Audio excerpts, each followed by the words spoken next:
the X Factor, more like the gay factor.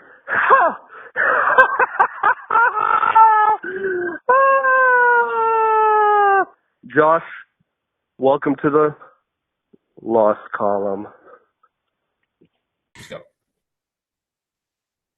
All right, we are back to the My Beautiful Dark Twisted Fantasy Football Podcast. Week 1 is in the books. Overreactions are running high. Justin, how you doing? I'm good, man. For some of us, it's starting to feel like the fantasy season might be over. I know you probably don't share that sentiment, but some It's of us are crazy how sitting powerful Week 1 is that it can do Yeah, that. absolutely. We're hoping for a huge bounce back. I'm sure I'm not alone, but hey, we'll touch on those later on. Yeah, absolutely. Yeah, Week 1 is such a brutal thing because that's when all your research and all these months and months of optimism just go out the window, and you see how little we actually know about what's going to play out. Man, you could frame it like that, but when there are instances of 2 perennial All-Pro quarterbacks going for less than 2 points, it's just unpredictable. You're right. It makes you feel like you don't know a damn thing. Right. And it makes you ready to make some irrational decisions when you Oh, got you to know me. pump the brakes. Yeah. Yeah, I'm worried about you. And then just play it out. But let's go ahead and dive into it, get a good breakdown going. Let's start with our segment from last year, the highest score and the lowest score. We will start with our highest score being Brandon, and this is his audio of choice. Is there a chance you twerk over him if he gets I want to teabag him, lad. I want to teabag him like it's Modern Warfare 2. For the uninitiated at home, what is teabagging? I want to squat as close to his head as I possibly can without the ref shouting at me. Okay. Just squat up and down like I'm on Modern Warfare 2, lad. Is there Okay. And then he texted me and said, that's how I'm treating every opponent this year. CJ was just victim number 1. What do you feel about Brandon's audio and his comment? Man, you drop 173 points week 1. I think you have every right in the world to go ahead and talk your shit. Patty the Batty, what a good choice. Man, just hope that doesn't come back to bite him. Dude, are we, and I know you were talking about Patty, the UFC player, but he also has Patrick Mahomes, right? Are we undervaluing quarterbacks? Yeah, so historically, I've been the guy who always reached. Do you remember me yelling at Chris a couple of years ago? Because he was standing up on the table saying, don't draft him before the 6th round. And I always reached in the 4th or the 5th. Uh-huh. First year, I don't do that. And it's already ruined my whole goddamn season. So I think our league historically has undervalued quarterbacks.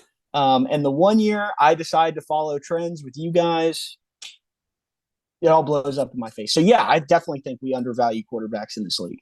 I mean, 2 of our highest scorers were because of Josh Allen and Patrick Mahomes. Obviously, these are week 1 overreactions, but it's just so easy. And I think one thing we need to talk about is changing passing touchdowns to 4 points. We can touch on that on a later date. Oh, but I think that is.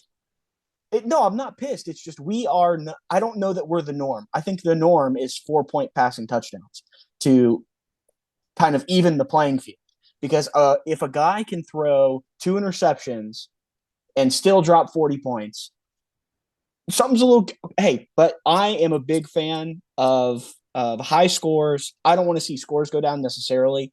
But, yeah, I just think there's such a huge discrepancy. The issue with that is it's giving too much power to your mobile quarterbacks. This is the way of evening that. Yes.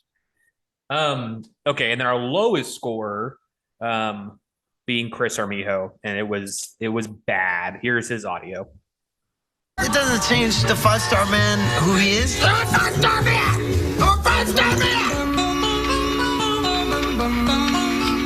Mr. Sandman. Yes? Bring us the truth. I'm a 5-star man! That's actual audio from Chris Armijo following that game where he dropped 60-something points. It was great. What a poor guy. Oh, my God. Now, obviously, Dak and Keenan got injured, right? So, but even before Dak went down, I don't think he was headed for more than 10 points. Keenan looked like he could have a day, though. Yeah, I mean, look, anytime someone goes below, I mean, even call it 80 points, like that's a terrible week. If you're below that, it's not your fault. Some shit went haywire. But, there are some obvious, there's things we talked about last week that kind of, didn't necessarily foresee this coming. His kicker was the second highest scorer, for God's sakes. I mean, rough week. Rough road for Chris. Hopefully things turn around for him. He's got an uphill battle though with those injuries. All right, speaking of injuries, we had the big ones being Keenan, Dak, and Eli Mitchell. Am I missing any there that you can think of? As far as big injuries? Fantasy. Well, you're leaving out Kittle. Kittle went down, so I don't know that Kittle. Yeah. So I guess that I'm talking about new, like following this weekend. Nothing immediately comes to mind. Okay. So obviously the impact of that is most heavy on Chris. Elijah Mitchell didn't really seem to affect Reedy too much. And then on top of that, Reedy appears to have the RB1 for the Rams. So he's in a pretty good spot, I think. But let's see how it affects waivers. So in my opinion, this is kind of a lame waiver week. Maybe you differ on that opinion. What are your thoughts? I just think it's early. Like if you look at waivers this week and you look at, for instance, OJ Howard, he is the Texans' fourth tight end. Like the Texans are really high on a couple of tight ends and none of them are named OJ Howard. And he had 2 catches, 2 touchdowns for 18 points. I think we're going to need to give it time because I'm looking at, for instance, wide receivers right now. And sure, Curtis Samuel goes for 20 points. You're not going to blow your wall.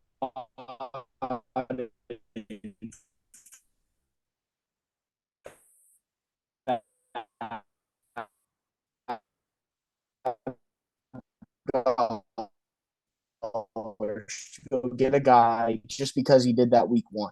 Like if Robbie Anderson goes for more than 15, no running backs of note are really out here. Did you hear me okay? I just heard you. I don't know if you were talking before that. I wasn't. It had you.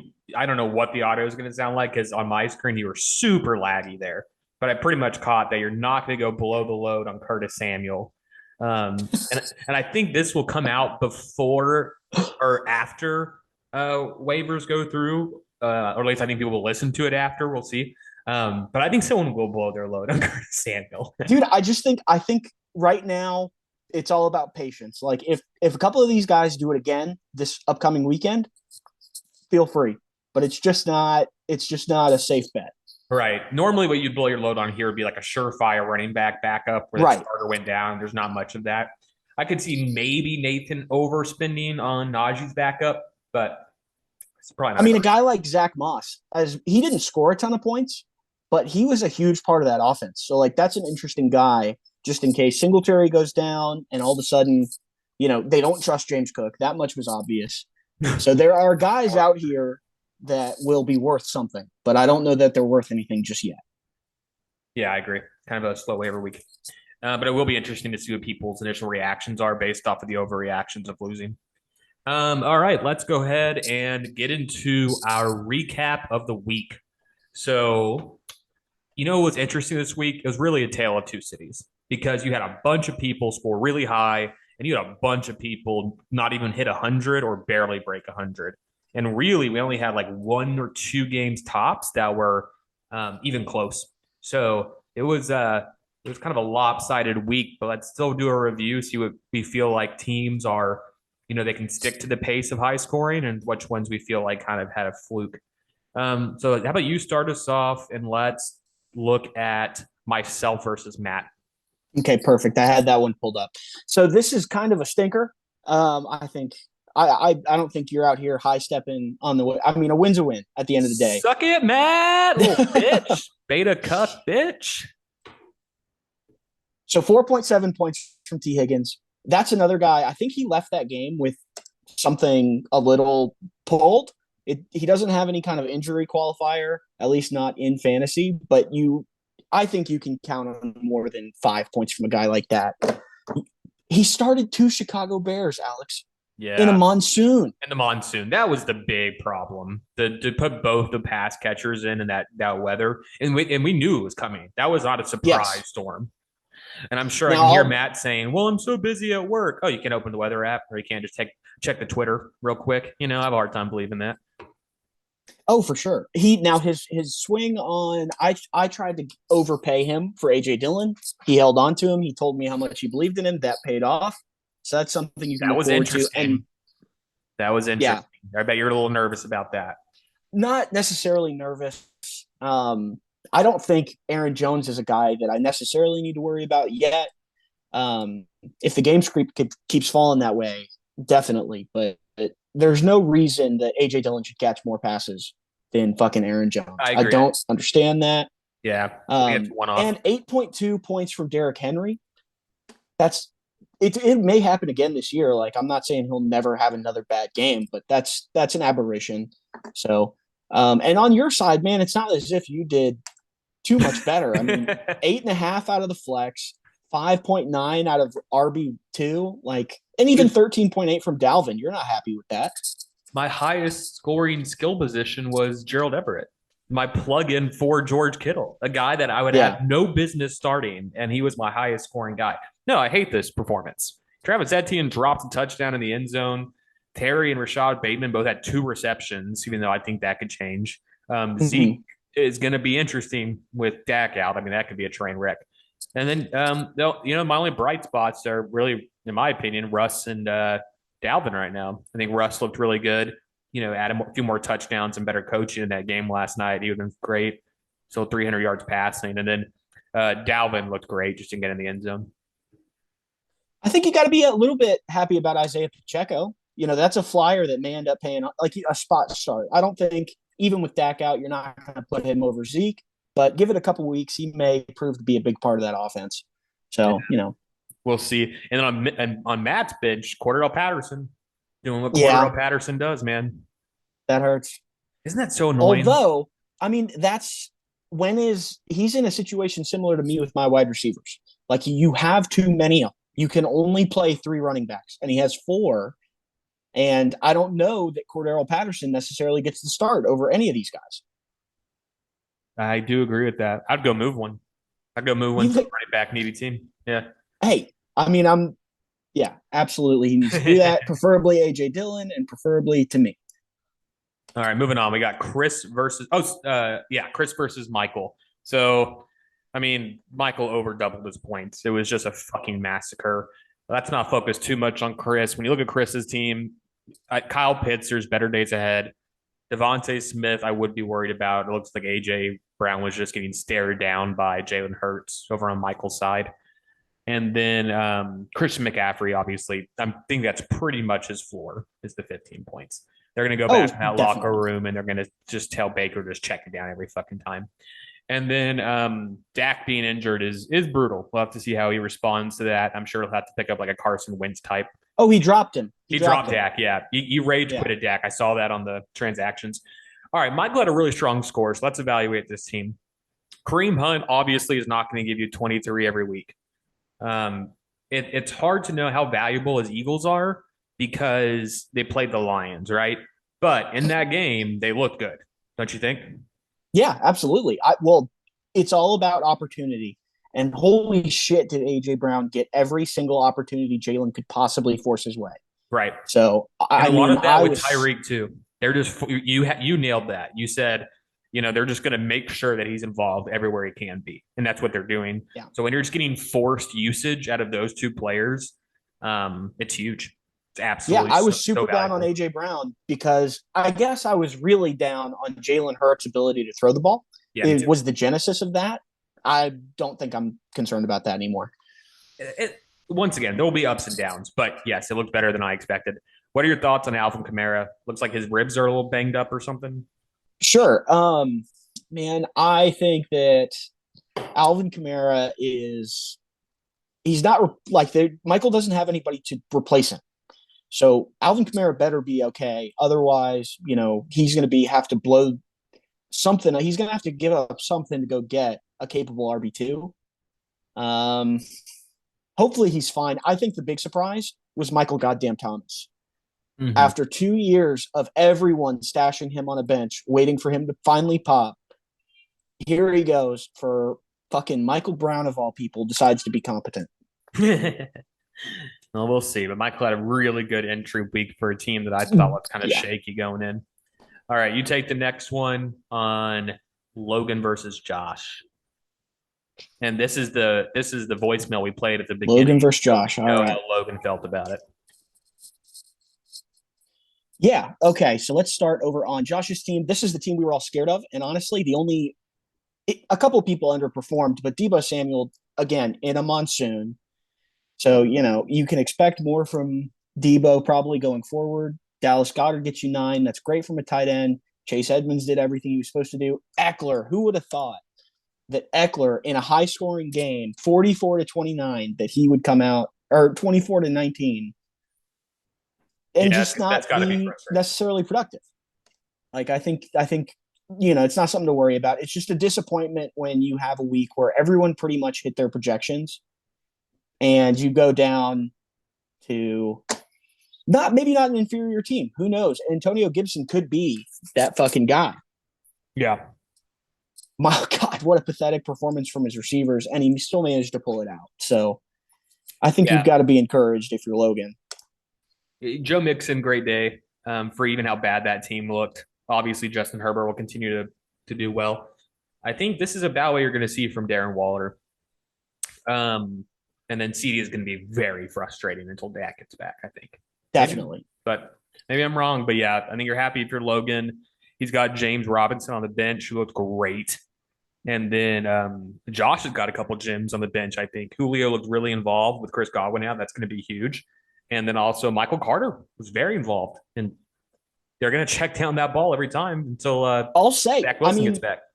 James Robinson was a featured part of that offense. Like it's not as if he just took advantage of the little opportunities he got. Like James Robinson was integral. I would pretty much say he was the first and second down back. I think that team will still be startable just because they're going to be in negative game scripts. But obviously, the high hopes for that team was an RB1. That's just off the table now with how involved Robinson is. And he looked great. Yeah. Okay. So, that was the closest one really of the week. The next one we can look at will be CJ versus Brandon. So this is our highest score, Brandon. So I want to take a look at this. Patrick Mahomes is going to do what Patrick Mahomes does. You're not going to get 5 touchdowns a week, obviously. So that really carried the score here. The gem of his team are these next two, I'm going to say. Really the next 3. Saquon looked incredible. Devontae Adams got an egregious amount of targets, and I think he's going to get it every fucking week. And Michael Pittman got an egregious amount of targets that I think he's going to get every fucking week. So he's got a great core, okay? The rest of it is shaky. Breece Hall is borderline even a starter. I see almost no upside on his bench except for just Jeff Wilson with Elijah Mitchell out. And then there's one more I wanted to talk about. Adam Thielen, for how well they were scoring the ball. And, I wasn't as involved as I would have liked to see if I owned him. But that being said, you can't expect Justin Jefferson to be that open all the time. So we'll see how that goes. What are your thoughts? Definitely. On Logan's team, man, I think Saquon I think he's week 1 MVP. I think Saquon is week 1 MVP because that was a guy, when we were doing our draft recap, he was a guy that we were talking about. We couldn't believe he was the first pick in the second round. That's not at all where I expected him to create value from. And this is not all passing. This is 184 yards rushing. And that is something that you can count on more than just a Saquon Barkley getting 6 screen passes and busting one for 60 yards. And that's where this comes from. He was going through the tackles. He was running sweeps. Saquon is back to being Saquon, it looks like. And that is great news if you're Brandon. Yes, absolutely. Huge value. And I think he'll probably continue it. All right, on CJ's side, you and I nailed this one. I'll say that. We were worried about this team. This is the kind of output you're going to get when you have a lot of bad players on good teams. I mean, good players on bad teams. Sorry, good players on bad teams, yes. Like Geno looked great. They executed their game plan perfectly, about as well as you could expect them to, and DK comes out with 8.6 points. Yeah. Obviously, Carolina looked like dog shit, so you're hoping that can turn around for DJ Moore. Cam Akers being the goose, obviously that was the big story of Thursday night. So that pick is just down the drain. Now he's going to have to start. Oh my God, I don't even know. I don't even know. Who would you start if you're him? I Is he going think to I'm start trying to Ramondre trade for Stevenson or somebody. Kenneth I think Gainwell? if he doesn't make a move, I think he's going to have to, or he may go get somebody. Like I was talking about how there's not particularly sexy people on waiver wires, and there aren't. But you could always take a big swing on somebody coming up against a weak offense or a weak defense. That guy does not immediately jump out. So, but you could go take a swing on somebody, but I think you just got to make a move. You've got to try and find somebody. Unfortunately, you just hope that your receivers had done better, so you'd have some trade bait. Right. No, I mean, obviously, brighter days are ahead. I don't expect him to score 88 every week, but No, definitely not. we knew that was the risk. All right, next matchup. Take it away with. Oh, actually, next one's you. So let's go to Nathan versus Austin. We'll skip you, and then I'll come back. Okay. And I'm up on this one? Yes. All right. So as we jump into this, I mean, what did I tell you about RB0 can work? It's just you have to have the two best receivers in football, which obviously without keepers would not have been possible. So this is a total. I don't want to call this a fluke team, but like you'll never be able to construct this naturally. But hey, if you've got those guys, they can get you through a lot. Like you can have a running back who scores 4 points and still put up 145. Like that is insane. Kirk Cousins, great value from Kirk Cousins. If you get 20 points from him every week, on top of what you're stacking up with Justin Jefferson, I don't know. I don't know what to say here. This is exactly, oh my God. Okay, Clyde Edwards-Helaire. I don't think you're getting that even close to that every week. I think that's his ceiling. Yeah, absolutely. I mean, but now he's going to have Darrell Henderson plugged in, which is a solid running back starter, probably, depending on how that O-line pans out. So that's a solid team. That's a solid team. Obviously, you're hoping to get more out of Dawson Knox moving forward. Sutton will have better days than that. And obviously, Justin Jefferson is not dropping 40 every week. But no, it's a good team. I mean, that's a contender, at least right now. And then Nathan's team is not bad. Nathan's team, David Montgomery, you and I need to just take our wins where we can. This is another one that we were a little bit skeptical of in the third round. Again, in a monsoon, so it's not, don't panic yet. Give these guys a chance to play in a dome or something. But Deontay Johnson as supposedly your wide receiver one. I just don't trust Mitchell Trubisky at all. Can't believe Joe Burrow put up 22 points. I'm just seeing that. How the fuck did that happen with 4 interceptions and a fumble? Najee Harris, you've got to think you're going to get more than 10.6 on a weekly basis. Jalen Waddle was a bright spot, I think, as a wide receiver too, as a high upside wide receiver too, in his offense. I suspect he will be somewhere in this neighborhood on a weekly basis and break out a couple times. Now, obviously, there's a touchdown involved there. That won't happen every week. But, I mean, Jalen Waddle's going to get his work. Travis Kelce, dude. Yeah, talk about returning value. Probably should there first. Is Travis Kelce going to be have first-round pick value at the end of the season? You're going to struggle taking him again next year because it'll be 34, 35 where the fuck he's going to be. But as it stands right now, he is the only consistent target that Patrick's gonna just go to whenever he's got one-on-one coverage, and he's gonna be great. We nailed Nathan's projection because we said it's just the safest team, right? Mm-hmm. I don't see this team ever dropping 170, but he probably will consistently put up 120 or so. So we'll see.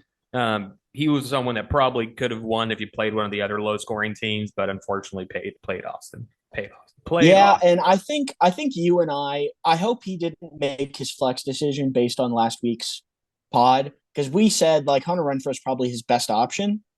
I think Jarvis Landry has proven, at least in that first week, I mean, he was getting targets, he was getting work. And it doesn't look like Chris Olave is going to be a huge – he had 9 targets, Alex. That's somebody that you can flex consistently. So I think once he gets him put in place – and then maybe figures out his running back situation, he's got a good team. Yeah, I think so too. All right, and the final one being you and Trenton. All right, let's get into it. So we already talked about Josh Allen. I mean, He's so good. And yeah, maybe we are undervaluing running backs. DeAndre Swift looked incredible. As long as Leonard Fournette's healthy, he's going to be great. Allen Robinson, better days ahead. Jamar Chase, elite. Dalton Schultz, we'll see how it goes. Cooper Rush, that one could get worse. Rashad Penny was getting a lot of work, and he looked pretty good. So if he goes into the end zone, that's a pretty good pick. Halfway through that game, that was my exact thought. Was like I was talking shit about Rashad Penny in the group chat, saying like there's no way in hell he's scoring over 5, and he didn't go much over that, but he was getting a ton of opportunity. So if he, puts a couple things together and falls in the end zone once or twice, Rashad Penny's going to pay off. I don't know that you feel comfortable flexing him, but it's not the worst in the world. And then on the other side, your team, obviously you can't have your quarterback dropping under 5 points. You're never going to win a week when that happens. I was texting you about it. Aaron Rodgers did the exact same thing last week 1. They're going to figure it out. Aaron Jones, he's going to get more receptions. He's going to get in the end zone. Javonte looked incredible. On top of that, did you see how many targets he had? Yeah, dude, absolutely. So this is wishful thinking for sure, but that is the role that I want to see Dameon Pierce in. Like, I feel like they are similar enough players, elusive. They hit the gap. They hit it hard. It's just, Dameon did not get any work at all. Imagine the people that drafted like a week before the season started when Dameon was going in like the 4th round. Like you would be in a bad spot. Marquise Brown did fine. Irv Smith goosed you. I'm sure you're trying to figure out a better tight end plan moving forward. And then Gabe did what he's supposed to do. Pretty much what happened was your Thursday was fine. And then things just went to hell in your 3 o'clock games.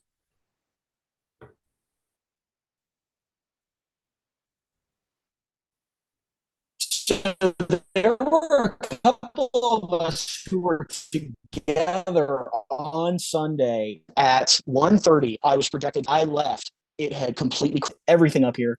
Honestly, I don't know that they're not going to necessarily figure it out. He doesn't have anybody to throw the football to, and that's the problem. He's not going to be able to score if the people around him are just completely inept. Yeah, that Watson drop was egregious. He would have had more points on that first pass had it not been dropped than he finished this game with. Oh, yeah. Easy. Insane. Yeah. All right. That takes us to the end of the week 1 winners and losers. Let's move over to our week 8 pick'ems. So I think something fun about week 8 is we're about to get a lot of people super stressed because you have a bunch of people that are 0-1 playing each other, and you have a bunch of people that are 1-0 playing each other. So we're about to see some gaps happen with 2-0s and 0-2s. So then I think after this is when you're going to see more stress trading and panicking. But anyways, let's go ahead and get into it. The first matchup being Chris versus Matt. These are 2 losers. These are 2 of the lowest scorers of the week of last week, and they are both really wanting to win. So how about you start that one? Okay, sure. Chris, you got to find a quarterback. I think he's probably going to go get Carson Wentz. I think if you're in a quarterback spot like I am, that's who I'm. If I was to stream somebody, I think that's probably I would take a bet on him. Maybe don't expect him to have 29 points again. Like no way. That's not going to be Carson Wentz on a week to week. Again. Yeah. No. I mean, he'll do that once or twice more in the season, but it's not going to be something that you want to rely on week to week. But you may have to. Like he dropped Dak. Whoever he picks up is, unless he's going to be streaming somebody every week. Josh Jacobs going against Arizona should be a lot of points. Christian McCaffrey against the Giants. Man, that Giants defense is not bad. So if Christian McCaffrey, he'll never get completely bottled up, but this may be another sub 20 week for him. Let's see on this other. I mean, dude, Matt's roster on paper looks great. Looks great. Gotta get some non-Bears in here. I think Cordell Patterson probably can move on up into flex. Maybe, man, I don't know exactly how Matt's going to put this together, but I think Matt's probably got this one. Yeah, just because of Chris's injuries, I think I'm going to agree. There's not too much analysis to go in there. Am I a little worried about Derrick Henry against Buffalo? Sure. But other than that, I mean, Nick Chubb on the Jets could be a fucking field day. So we'll see. And I do think the Chicago pass catchers will obviously do better than they did last week in that Monsoon. All right, the next match. So we're both taking Matt there, by the way. Yes. The next one's going to be Michael versus Brandon. So these are two teams that both did very well. So they're, really smelling their own farts and enjoying themselves right now. So what we have to look at is who's going to take the dub. I think Philadelphia versus Minnesota. That could be a high scoring affair. And you have Patrick Mahomes against the Chargers. This might be one of those weeks where they both score a shit ton of points, but obviously someone has to win. Because if you look at Devontae Adams versus Arizona, Michael Pittman versus Jacksonville, those are supreme matchups. Mm-hmm. Saquon against Carolina. Apparently Carolina has pretty good run defense, even though Kareem Hunt kind of shut that narrative down. On the other side, I do think his Eagles will be okay against Minnesota. I don't really feel great about Alvin Kamara versus the Bucks. I'm going to take Brandon. Those matchups are good, and his team looks just great. What about you? So I'm gonna. This will be our first one where we deviate. I'm gonna take Michael. Just this receiving core is insane. It's every bit as insane as Brandon's receiving core. I don't see a huge separation there, especially with how A.J. Brown looked. I mean, if he's the only non-quarterback, I mean, Miles Sanders had a big game, but A.J. Brown was the star of that show, aside from Jalen Hurts. Michael Thomas, dude, if Michael Thomas keeps this up and is the true wide receiver one, which I don't think anyone expected going into this year, I don't know. I like Michael's team. I like Jalen Hurts. Patrick Mahomes isn't going to do that every week. He's playing against the Chargers. Derwin James is going to have something to say about him throwing 5 touchdowns again. So, I like the matchups more on Michael's side, so I'll lean that way. All right. Agree to disagree. Let's go to the next one. You start us off with Trenton versus Josh. Okay, so Trenton, I want Trenton to lose every single game he plays for the rest of the year because he beat me last week. Golly, both of these last 2 matchups have been projected within a point, which doesn't mean anything really, just to say that, these teams are pretty evenly matched. But, okay, so assuming that Allen Robinson is going to get sat on the bench for a week, I think you want to wait and see with Allen Robinson. I don't know that I would feel confident giving him another chance to start and blow it. Although it is Atlanta, so there should be some action to be had there. And I don't know who you're really benching him for since he's already flexing Rashad Penny. I don't know. Jamal Williams looked pretty good. I don't know that you necessarily want to start 2 Lions running backs. No way. Okay, and then on the other side, I love James Conner, love Austin Eckler. Obviously, Lamar Jackson's a beast. Mike Evans looked not incredible. He looked hurt. Like he was barely playing the second half, but he still managed to get a touchdown. Deebo Samuel won't be in a monsoon. All right. I know I said I want Trent to lose every week, but I think I'm going to pick him this week. Interesting. I think I'm going to take Josh. Oh. Yeah, I just like those matchups better, but it should be a good one. Those are both 2 really good looking teams. It's always so different seeing it right after week 1 because your bias is just running crazy. Okay, let me have CJ versus Nathan. Let me go pull this. Since we started the pod, he put Ramondre Stevenson in the lineup. I don't know if you noticed did he? that. That's fine. Yeah. Okay, so looking at this breakdown, Jonathan Taylor should eat again, but he ate last week and it did too much for him. I think DJ Moore should have a bounce back game against the Giants. Not great feelings about DK Metcalf. Mark Andrews could always have a good game. Elijah Moore at Cleveland. He should have a bunch of receptions. On the other side, Joe Burrow could carve up Dallas. He could carve us up. I don't know if Najee's going to play, and even if he does, I'm not too excited to have him against New England. You got to be really disappointed with the amount of targets that Najee got. David Montgomery against Green Bay. Khalil Herbert looked like he was the guy in the red zone, so I'm not super excited about that. Jalen Waddle against Baltimore should be good. Kelsey should be great. I'm taking Nathan, but I don't love either of the rosters. Nathan's got, the roster has not been massaged after week 1. You can tell he hasn't opened the app probably since yesterday. So once he has a chance to play around with this roster, I think his projection is going to go up pretty significantly. I think he's going to have just a better boomer bust odds than CJ going into this week. I agree. All right, we have 1 minute and 45 seconds left. We're pretty close to the end of it, so we're going to rapid fire this thing. The last matchup would be, but for us, is Logan versus Austin, two teams that had pretty decent weeks. I think when taking a look at this, I'm going to lean. Man, Daryl Henderson could carve up Atlanta. Cooper Kupp could carve up Atlanta. Justin Herbert at Kansas City is going to be great. Mixon at Dallas is going to be great. Gibson at Detroit should be great. Obviously, I don't like Lamb. I imagine Williams will have a ton of targets with Keenan out. I'm going to take Logan. It's close. I'm gonna take Austin just for fun. Okay.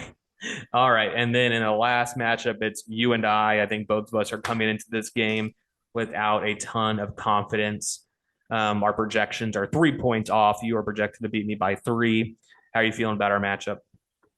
Man, I'm just if it comes down to 0-2, I've had fun this season. It was fun. No, that's not. You had the big comeback last year after being like 0-4. Yeah, but I mean, how often is that going to happen? I am looking forward to this week. Obviously, tight end needs a little bit of work. I still have some massaging to do here, but I think it's a toss-up. I agree, and I think we're both excited to be playing each other and not someone that just dropped over 130 points. All right, everybody. It's a great week. I'm going to wrap it up because I'm about to kick off because I'm too cheap to buy Zoom Pro. But thanks for listening. We'll see you next time. Thanks, Justin. Yep. Bye, everybody.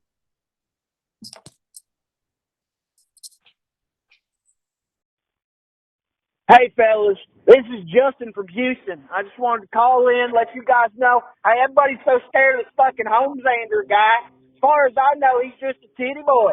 Like to drink mommy's milk, huh? Well, I got some milk for you, boy. Come and get it. Get on! This is going on long enough. I can't really do the accent thing. But fuck you. Fuck your stupid-ass accent, Justin. Your team is trash. I'm going to make you my bitch the same way Trenton did. Enjoy another L this week.